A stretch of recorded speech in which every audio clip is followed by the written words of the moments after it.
예, 바울은 로마에 가보지도 못했고 로마에 있는 교인들을 만나지도 못했고 그냥 로마에도 예수 믿는 사람들이 있다는 소식을 들었습니다. 그럼에도 불구하고 바울은 로마에 있는 교회에 관심이 있었고 또 로마 교회와 교제하고 싶고 만나고 싶었습니다. 바울과 로마 교회의 공통점은 뭡니까? 공통점은 예수를 믿는다는 거겠죠. 바울은 그것을 복음이라고 했습니다. 복음. 우리가 같은 복음을 듣고 같은 복음으로 구원받았다 하는 것입니다. 우리가 외국 생활을 하게 되면 말도 다른 사람, 생각은 다른 사람, 낯선 사람하고 이렇게 살게 되면 굉장히 문화 충격이 큽니다. 그런데 그 사람들 중에서도 예수 믿는 사람들이 있어요. 예수 믿는 사람들을 만나서 대화를 하고 교제를 해보면 말도 다르고 생각도 다르고 문화도 다르고 다 다른데 예수 믿는 것 때문에 공통점이 있어요. 그리고 그 공통점이 다른 어떤 차이점을 넘어서게 만듭니다. 그래서 그대도 예수를 믿고 나도 예수를 믿고 그러니까 그 사이에는 교제가 생겨요. 서로 대화할 수 있고 교통할 수 있고. 바울과 로마에 있는 교인들은 그런 면에서의 공통점이 있어서 교제하게 되고 바울은 그걸 알고 있었어요. 왜? 자기가 예수 믿고 복음을 받으니까 자기 생애에 있어서 그것이 가장 큰 변화예요. 여러분들은 어떤지 모르겠습니다. 그래서 내 생애에 있어서 제일 중요한 것, 제일 중요한 부분을 차지하는 것이 예수 믿고 복음을 받으린 거예요. 그게 내게 있어서 제일 중요한 나의 정체성이기도 하고 또 나의 가치관이기도 하고 나의 세계관이기도 하고 내 인생의 목적도 되고 내가 어떻게 살아야 되는가에 대한 것을 다 예수 믿는 것 때문에 결정하는 거예요. 그래서 누구하고 결혼하는가 하는 것도 예수님하고 관련되어 있고 내가 무슨 사업을 할까 하는 것도 예수님 관련되어 있고 이것을 이제 복음이 우리의 삶 전체를 해주는 거예요. 그걸 잘 모르는 사람들은 그냥 죽은 다음에 겁이 나니까 죽은 다음에 지옥은 갈 수 없잖아. 천국 가야 되니까. 그래서 그냥 예수님 믿어놓자, 이름 올려놓자, 뭐 이렇게. 평소에는 다 자기 멋대로 살다가 4월 초팔이 되면 절에다가 등 하나 달아주는 것처럼 그런 종교가 아니에요. 기독교는.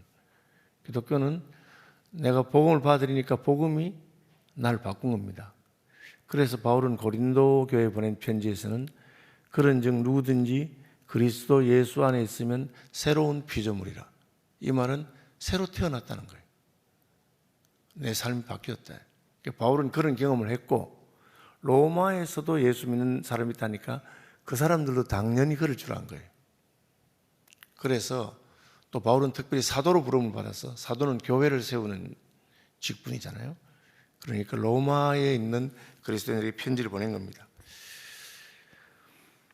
8절 보시면 내가 예수 그리스도로 말미암아 너희 모든 사람에 관하여 내 하나님께 감사함은 너희 믿음이 온 세상에 전파됨이로다.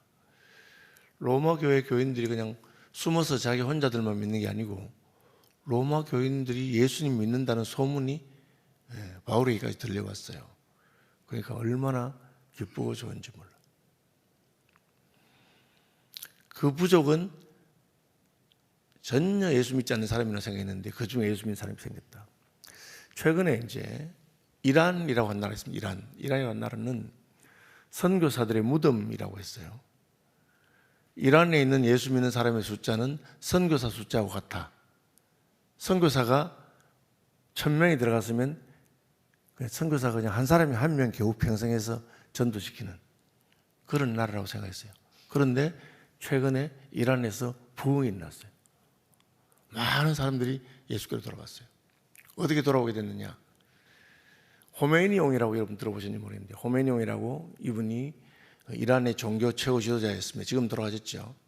그런데 그분이 혁명을 일으켜가지고 이슬람 혁명을 일으켜가지고 이란이 이게 썩어 빠졌다, 세속화했다 해서 그냥 아주 극렬한 이슬람, 과격한 이슬람으로 나라를 통치하기 시작했어요. 여자들 다 이게 뒤집쓰고 그 다음에 그냥 그런 거 있잖아요. 그렇게 통치를 하다 보니까 이슬람 사람들이 처음에는 그 호메니의 혁명에 동의해서 다 그 왕권을 엎어버리게 했는데 그래 한 몇십 년 살아보니까 이게 아니라 야, 뭐 이래서 못 살겠다. 뭐 이런 게 있나. 그래서 그때부터 이 사람들의 마음이 복음에 열리기 시작하고 하나님의 성령께서 역사하시고 표적과 기사가 나타나고 그래서 지금은 이란의 그리스도인이 뭐 100만 명이라 이런 말이 들려요. 굉장히 놀라운 부분이 있었어요. 그렇죠? 저희가 그 소식 들으면 굉장히 기쁘죠. 야, 거기 성교사의 무덤이라는데, 그죠? 최근에 이제 이란도 지금 그 전쟁이나 이런 것 때문에 좀 어려움이 있어가지고 지금 이란에 제가 이사로 있는 단체에서 파송한 선교사가 지금 철수했습니다. 너무 위험해서 철수했긴 한데 어쨌든 놀라운 일이죠. 바울이 로마에 예수 믿는 사람이 있다는 소리가 너무 좋은 거예요. 교제하고 싶다. 그리고 너희 소식을 들으면 내가 하나님께 감사하다. 주님 감사합니다. 거기는 어떻게 내가 가서 전도해야 된다고 생각했는데 이미 복음이 전거되어 있으니까 너무 놀랍고 감사합니다. 유럽의 교회들이나 미국 교회들이 한국 교회를 처음 봤을 때 너무너무 감사해가지고 아니 이렇게 가난하고 일제 식민지에 그냥 통치를 받고 6.25 완전히 볼거없는 나라인데 예수는 막 기가 막히게 믿는 것에 관해서는 막 진짜인 가만히 깔아놓고 예배드리던 그 시대에도 기도하는 것이나 막 그러니까 그 소식을 들으니까 미국 교회나 유럽 교회가 너무 기뻐서 한국 교회 후원 많이 해줬습니다. 그분들이. 그래서 신학교도 지으라고 대학도 지어주고 병원도 지어주고 다 그렇게 된 겁니다. 바울도 감사하다. 우리가 예수를 제대로 믿은 증거가 뭐냐면은 나 말고 다른 사람이 예수 믿고 다른 사람의 믿음에서 복받고 하는 거 들으면 너무 기쁘고 좋아야 됩니다. 구원받지 않은 사람은 어떠냐면은 사촌이 논을 사면 배가 아파. 그죠? 우리나라 말이에요. 배고픈 건 참아도 배 아픈 건 못 참는다. 그런 말 있잖아요. 그건 세속적이고 구원받지 못한 사람들이에요. 내가 구원받으면 어떻게 되느냐면 남이 잘 되는 걸 보면 좋은 거예요. 여러분 그걸 여러분 스스로를 한번 봐야 됩니다. 뭐 내가 잘 되는 게 아니고 다른 사람이 잘 되는 게 좋고 그리고 그 다른 사람을 위해서 기도하는 거예요. 내가 그의 아들의 복음 안에서 내 심령으로 섬기는 하나님이 나의 정인 되시거니와 항상 내 기도에 쉬지 않고 너희를 말한다. 그죠? 기도하면서 다른 사람을 위해서 쉬지 않고 기도하는 것은 그 사람이 복음을 받고 구원받은 증거입니다. 저는 목사니까 목사를 주로 많이 하는데 목사님들도 뭐 모든 점이 좋은 건 아니에요. 어떤 목사님은 이런 점이 부족한 점이 있고 저도 뭐 좀 문제가 있어요.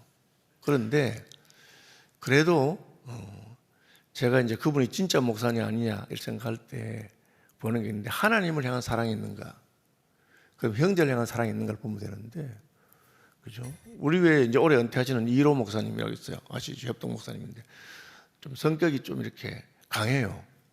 그래서 뭐 우리 부목사님들이 이 목사님 보면 막 슬슬 피하고 늘 혼내주기 때문에 요즘은 많이 부드러우셨어요.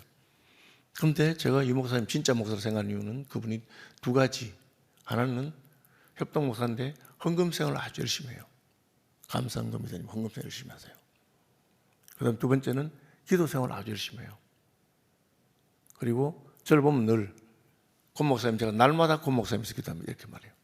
그런데 물으니까 우리 부목사님들보다 그런데 자기 아는 사람은 다 날마다 기도하는 거예요. 그러니까 막 2시간씩 기도해야 되죠. 날마다 기도하니까. 그래서 저는 복음을 받은 분이에요. 진짜 은혜 받은 분이에요. 인생에 약점이 많아도 바울이 로마에 예수 믿는 사람들에게 그 기도할 마음이 생긴 거예요. 로마에 있는 너희를 위해서 하나님이 내 증인이다. 내가 날마다 기도한다. 그렇게 말했어요. 그리고 만나고 싶다. 어찌하든지 하나님의 뜻 안에서 너희에게 가기를 원한다. 근데 하나님이 막으셨어요. 어제도 제가 말씀드렸지만 좋은 일이라고 해서 항상 다 지금 해야 되는 건 아니에요. 하나님의 때가 있고 하나님 허락해. 그건 기도하고 기다리는 거죠. 기도하고 기다리다 보면 때가 되면 하나님께서 그걸 허락하시게 됩니다. 그 다음에 이제 로마서의 핵심이 되는 구절 17절 복음에는 하나님의 의가 나타나서 믿음으로 믿음에 이르게 하나니 기록된 바 오직 의는 믿음으로 말미암아 살리라. 이 바울이 이제 복음 안에서 교제하면서 복음 이야기를 하고 싶다 너희한테.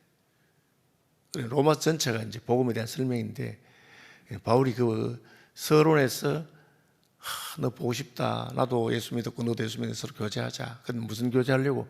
복음 이야기를 하고 싶다. 왜? 복음 이야기를 하면 내가 너희에게 영적인 선물을 줄 것이다. 신령한 은사라죠. 은사란 선물이거든요.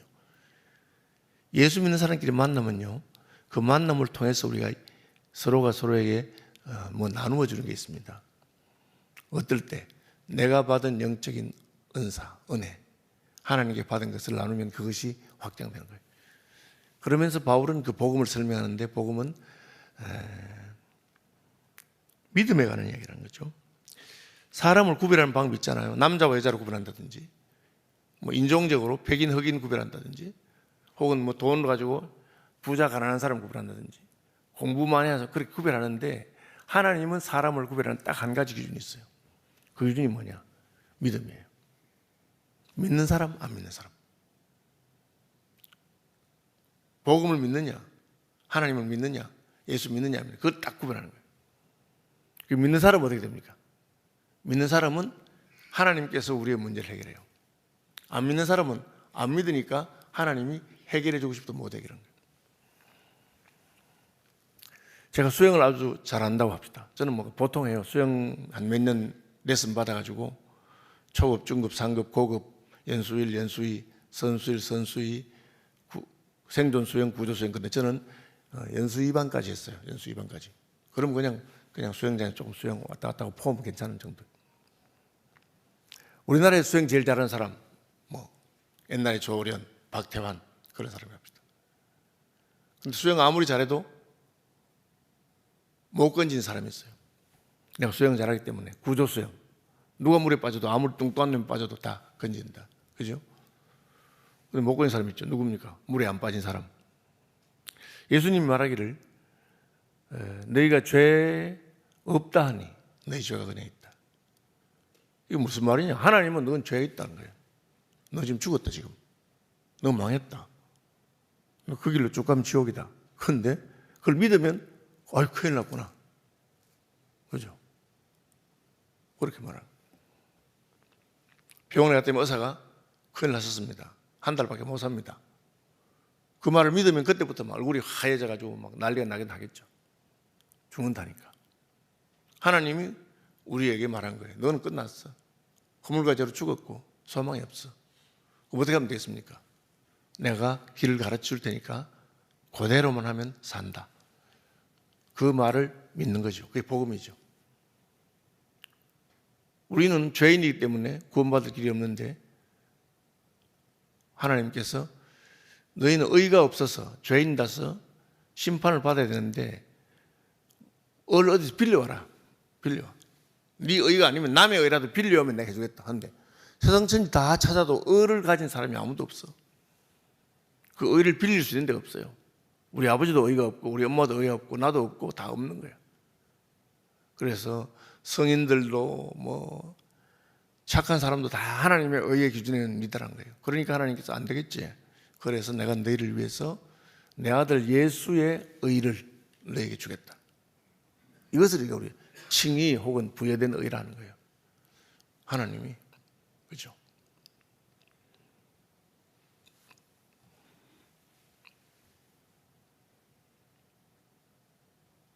부모님한테 유산을 많이 받으면 평생 혼자 먹고 노는 사람도 있어요. 일도 안 했는데 그럼 어떻게 그냥 일도 안 했는데 호요식하면서 먹고 삽니까? 아버지가 준 거예요. 우리 아들 저거 그냥 맹하고 저거 어떻게 살겠나 싶어서 아버지가 준 거예요. 그 남한테 받은 거죠. 마찬가지로 우리는 의가 없는 자인데 하나님 너는 의가 없어서 지옥 가야 되고 망해야 되는데 하나님께서 그럼 내 의를 내게 주겠어요. 이게 이제 우리의 의로 사는 게 아니고 하나님의 의로 사는 겁니다. 복음에는 하나님의 의가 나타나서 여러분 이거랍니다. 하나님의 의가 나타난 것이지 우리의 의가 나타난 것. 그거를 이제 착각하면 예수 믿었으니까 내가 뭐 어려운 사람이 된 것처럼 착각하면 안 돼요. 물론 우리끼리 비교하면은 그래도 예수 믿는 사람이 안 믿는 사람보다 착하고 도덕적 윤리적이긴 한데 하나님 볼 때는 아무것도 아니에요. 바울이 네가 하나님의 계명을 99개를 다 지키고 한 개만 안 지켜도 그건 죄수인 겁니다. 한 개만 지켜도.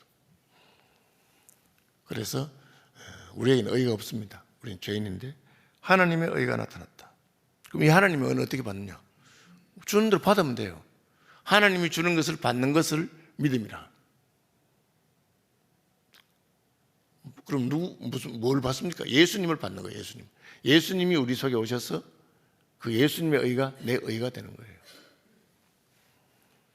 결혼 잘해서 팔자 고쳤다는 말이 있잖아요. 나는 가난한 집에 가난하게 살았는데 남편이 너무너무 부자예요. 제 친구 중에 그런 친구 하나 있습니다.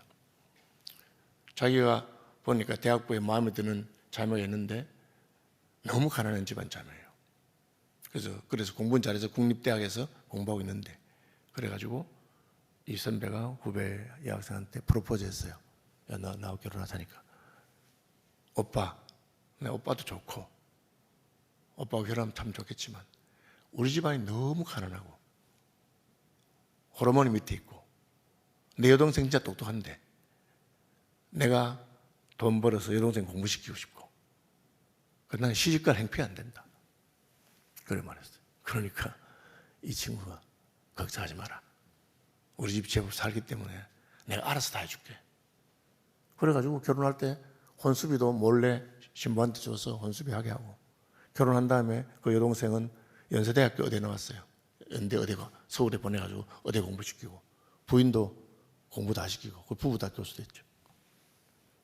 그래 내가 그 친구 보고 그래 네 좋아하는 자매하고 결혼해 줬나? 하니까 내가 내 눈 찔렀지 하면서 그때는 좋았는데 뭐 인생이 그렇긴 하지. 어쨌든 자기 좋아서 다 해준 거야. 그죠? 근데 하나님은 그럴 수 있는 분이에요. 우리가 뭐 돈 없어? 돈 줄게.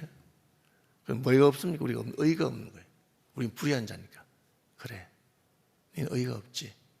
그러면 예수님은 믿는다고 해라. 예수님 믿대라. 그러면 예수님이 알아서 다 해줄게. 그것이 이제 복음에는 하나님의 의가 나타나서 믿음으로 믿음에 이르게 하나니 오직 기록된 바 오직 의인은 믿음으로 말미암아 살리라. 저 사람이 왜 의인입니까? 하니까 남편이 좋은 사람이에요. 남편이 자기의 의를 그에게 다 주었어요. 우리가 그런 거 보잖아요. 초등학교 다니고 할 때 막 제일 그냥 털털이고 별로 뭐 예쁘지도 않고 그랬는데 막 시집을 기가 막히게 가가지고 막 시집 간 다음에 제일 큰 소리 치고 잘 나는 그럼 그 사람이 잘한 게 뭐예요? 남편 잘 고른 거예요. 하나님 그 일합니다. 날 믿어라. 딴 것 다 치우고. 이제 그게 이제 안 믿어지고 마음에 안 들면 자기 따라 자기가 다 해보려고. 그게 종교입니다. 내가 다 체면이 있지 어떻게 그렇게 내가 뻔뻔스럽게 나는 아무것도 안 하고 하나님 한 걸 다 받겠습니까? 여러분 바울이 복음을 이야기하면서 너나 나나 복음 안에서 같이 구원받은 거 아니가? 복음은 뭡니까? 하나님의 의를 받은 것이다. 그것은 하나님께서 주시는 의를 덥석 받는 것을 믿음이라 합니다. 여러분 오늘도 그 하나님의 의를 덥석 받으시고 하나님의 은혜를 사모 하나님 사실 제가 진짜 아무것도 아닙니다. 그런데 주님의 은혜를 사모합니다. 주님을 붙듭니다. 그걸 믿음이라죠. 그러면 믿음으로 믿음에 이르게 됩니다. 말씀 묵상하시면서 기도하시기 바랍니다. 하늘에 계신 우리 아버지의 이름을 거룩하게 하시며 아버지의 나라가 오게 하시며 아버지의 뜻이 하늘에서와 같이 땅에서도 이루어지게 오늘 우리에게 일용할 양식을 주시고 우리가 우리에게 잘못한 사람을 용서하여 준 것 같이 우리 죄를 용서하여 주시고 우리를 시험에 빠지지 않게 하시고 악에서 구하소서. 나라와 권능과 영광이 영원히 아버지의 것입니다. 아멘.